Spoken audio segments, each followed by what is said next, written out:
Hai maya kita penting ngasih suatu video mau pudul laksana ngasih kari maten sana itu maya yang tapi na si egi maten gi makai ida masih kita mungkin reko asik sika alu ga juga di kari hari teng nau ga iro mama lejare asik sika lejare pan ga ngari ga thong mama lejare thum jak ngari ga pan ga thong mama lejare asik sika lejare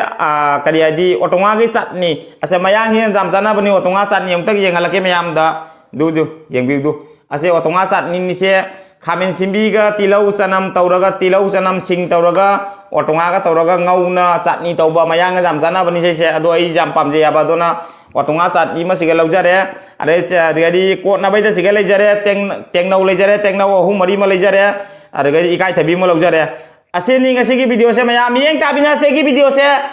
se houding ai siga isai mateng ma taujaram ge mayam gi damak ta isai mateng ma lam taujaram ge mayam na yeng tabina se gi isai bu Nung di nung si wan ke nang se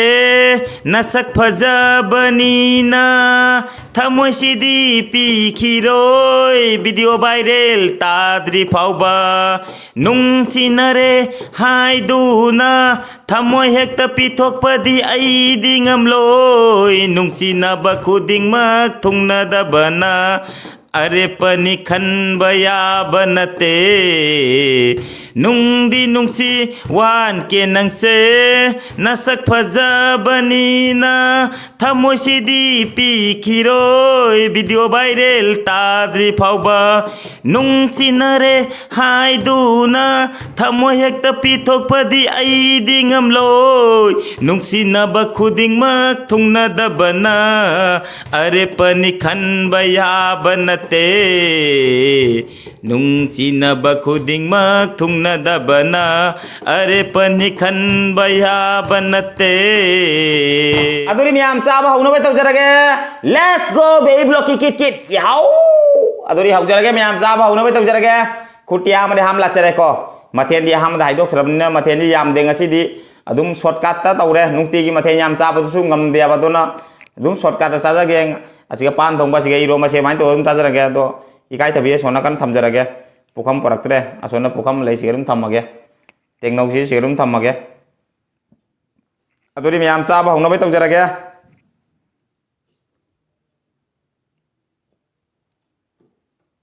ngari se lokol siga thamjarage pan ga ngari ga sisu mahau jeng ge ngasi kuire sa da pan ga ngari ga ingang oi de jam sa khare agi khud ki aha mani ngasi pan ga ngari ga se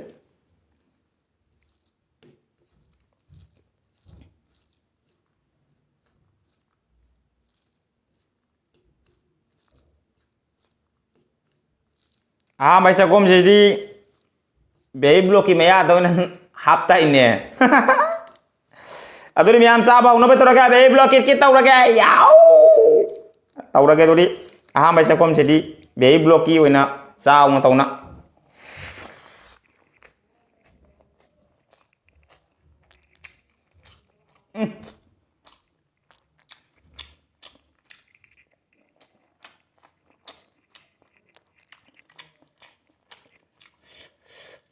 máu phủ gai đi ngasih pan ngari thong masih di pot kape he bo máu phải phủ gai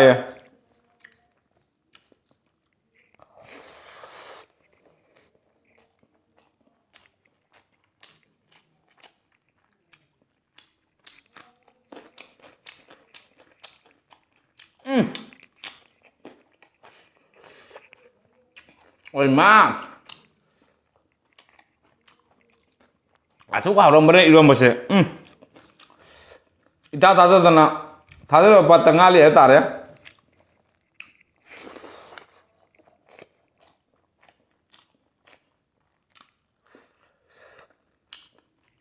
pan maru mahal punya tekno iron maru mahal pun tekno kot punya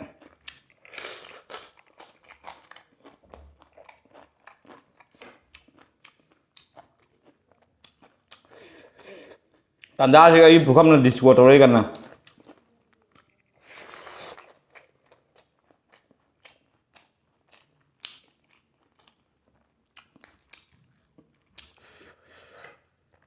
Patung acat sini jam hau jawaban ini jam pam jawaban ini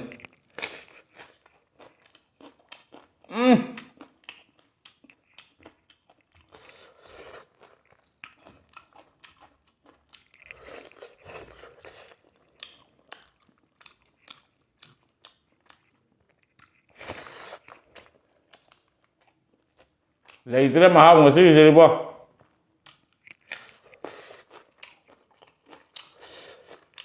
ꯏꯁꯤꯡ ꯈꯤꯇꯪ ꯊꯛꯀꯦ ꯃꯈꯅꯥ ꯐꯨꯟꯗꯣ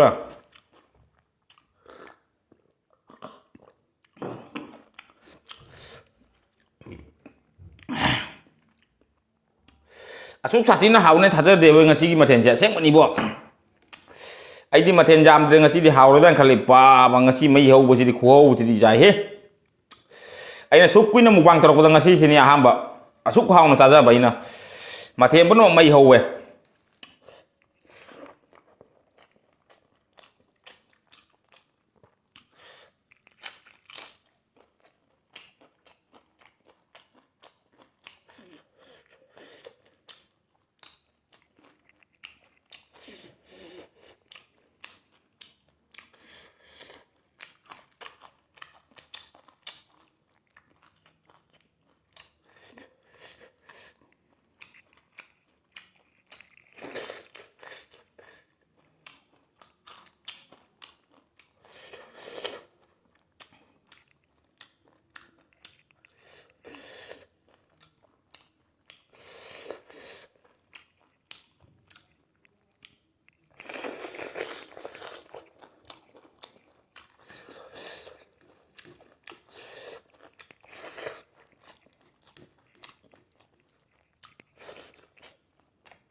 ꯇꯦꯡꯅꯧ ꯌꯣꯟꯕ ꯇꯦꯡꯅꯧ ꯀꯣꯠꯂ ꯆꯥꯕꯁꯤꯗꯤ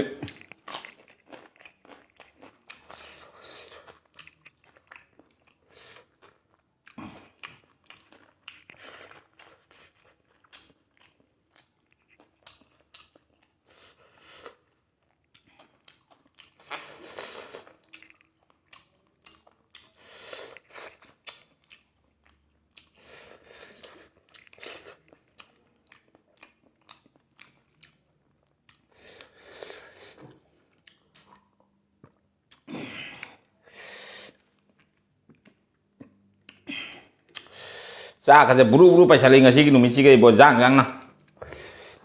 ꯉꯥꯏꯅꯕꯒ ꯃꯊꯧ ꯇꯥꯗ꯭ꯔꯦ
ꯃꯌꯥꯝꯅ ꯆꯥꯗꯕ ꯌꯥꯎꯕꯁꯨ ꯁꯤꯒꯤ ꯇꯣꯉꯥ ꯆꯠꯇꯤꯁꯦ ꯑꯃꯨꯛ ꯆꯥꯕꯤꯌꯨꯀꯣ ꯐꯖꯅ ꯍꯥꯎꯕꯅꯤ ꯑꯇꯥꯕ ꯃꯤꯗꯤ ꯃꯌꯥꯝ ꯈꯪꯉꯝꯒꯅꯤ ꯆꯥꯗꯕ ꯃꯤꯗꯤ ꯈꯪꯉꯝꯈꯤꯔꯣꯏ ꯃꯍꯥꯎ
अदो मैम चाबसु लोबना मतंग दा वीडियो लो चलगे वीडियो जेंग बनु आगदी लाइक शेयर कमेंट दो काउबी गनु चैनल सिर नउ सांग पैसिना उसिन लेगना चैनल से बु सब्सक्राइब तो सोलो सब्सक्राइब तो मतम ना बेल आइकन निको काउबी गनु कत्रंग लाउना बेल आइकन निको काउबी गनु अदो इदि सोम गी मनाते nga ye no वीडियो मथा बुदिं कतंग आलु से दो गी दमता सब्सक्राइब तो मतम दा बेल आइकन निको काउबी गनु हांदे जेंग ले जरिबाई गी चेसिंग ब्रदर सिंग सिस्टर सिंग हाइनिंगाई लेते बे ब्लॉग थागतसरी अदो मयाम नुसी बिदिनो गी वीडियो से बु सर सर लाउना खरा शेयर तो बिरो अदोरी मतंग दा वीडियो लो सेन मतरगे मयाम दे काइना बे या थंग लौजरगे bye bye ngasi gidi be blog चचरगे याऊ नेक्स्ट वीडियो रम को याऊ गो तो फंगना